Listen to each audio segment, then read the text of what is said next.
প্রথমবার যদি কেউ তানজানিয়া যান বাংলাদেশ থেকে, আপনাদের কিছু জিনিস মাস্ট বি মাথায় রাখতে হবে। সেটা হলো যে আপনার ভিসা চেক করার জন্য আপনাকে আলাদা লাইনে দাঁড়া করাবে।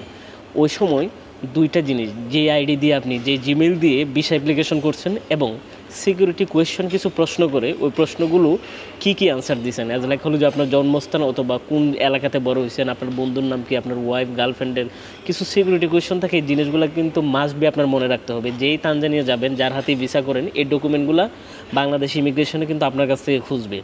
এবং কখনো সরাসরি এসে যদি মনে করেন যে ইমিগ্রেশন ক্লিয়ারেন্স দিয়ে দিবে, তা না। আমার মতো লোক এতগুলো দেশ ঘোরার পরেও আমাকে কিন্তু 1 ঘন্টা সিরিয়াল দিয়ে আমার ভিসা চেক করা লাগছে। চেক করা বড় বিষয় না, প্রথমে ইমিগ্রেশন অফিসার চিনেই না তানজানিয়া নামে কোনো দেশ আছে কিনা। এর বলে যে এটা কোন দেশ, 10 মিনিট জেরা করার পর বড় স্যারের দ্বারে নিয়ে গেল। এই তো এটা এটা আমার কি বলে না যে ট্রাভেলের জন্ম যখন আমার ট্রাভেল নিয়ে যখন আমি শুরু করি, ওই ট্রাভেলের শুরু থেকে আমার এই বড় স্যারের কাছে যাওয়া লাগে এক এক সময় এক একজন টেবিলে বসে। যাই হোক, বাট তাদের আচার আচরণ খুব ভালো লাগছিল, আমাকে খুব সুন্দরভাবে বুঝাইছে। কিন্তু বিষয়টা হলো যে আপনাদেরকে সতর্ক করার জন্য, কখনো যদি তানজানিয়া যান, ডেফিনেটলি কিন্তু ভিসার আগে আপনি যে জিমেল দিচ্ছেন এবং আপনার সিকিউরিটি কোয়েশ্চেন যেগুলো করা হয়েছে ওগুলোর আনসার প্রপারভাবে দিবেন।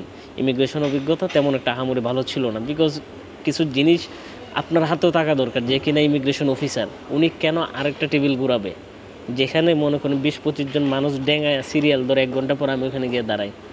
আমি জানি না এই জিনিসগুলো কখন হবে। এই সবুজ পাসপোর্ট থাকলে এরকম হতেই থাকবে। সোনার বাংলাদেশ বলে কথা।